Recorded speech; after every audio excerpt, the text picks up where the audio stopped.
শহীদ নাফিসকে এবং তার মতন বাকি সকল শহীদদের আমরা কখনো ভুলবো না। কতটা সাহসী একজন যুবক, কতটা সাহসী একজন ছাত্র হতে পারে তার সর্বোত্তম উদাহরণ নাফিস। এরকম অবস্থায় মাথায় বাংলাদেশের পতাকা নিয়ে সে আন্দোলনে যোগদান করেছে এবং শুরু থেকেই তার মাথায় এটি ছিল যে তার সাথে কিছু হয়েও যেতে পারে, যার কারণে সে তার সাথে জিনিসপত্রগুলো নেয়নি।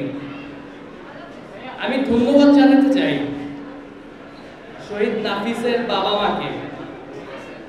তার বাবা মার পরে শহীদ নাফিসকে এই বীর হিসাবে গড়ে তোলার জন্য সবচেয়ে বড় অবদান যাদের, সেটি হলো তার স্কুলের টিচারদের।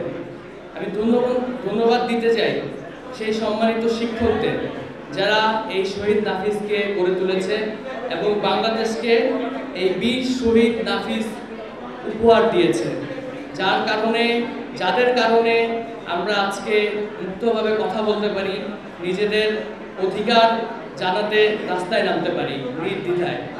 শহীদ নাফিসকে এবং তার মতন বাকি সকল শহীদদের আমরা কখনো ভুলবো না এবং আমাদের এটি দায়িত্ব। তারা যে স্বপ্নের রাষ্ট্র দেখেছে, আমাদের সকলে যার যার জায়গা থেকে সেই স্বপ্নের রাষ্ট্র যাতে আমরা গড়ে তুলতে পারি, সেই লক্ষ্যে আমাদের কাজ করে যেতে হবে এবং আমরা এই শহীদদের স্মৃতি কখনো ভুলবো না এবং এই রাষ্ট্রকেও কখনো ভুলতে দিব না। আগামী প্রজন্ম যাতে এই শহীদদের গল্প শুনে অনুপ্রেরণা পায়, তার যা যা করণীয় আমরা সকলেই চেষ্টা করবো যার যার জায়গা থেকে তা করার।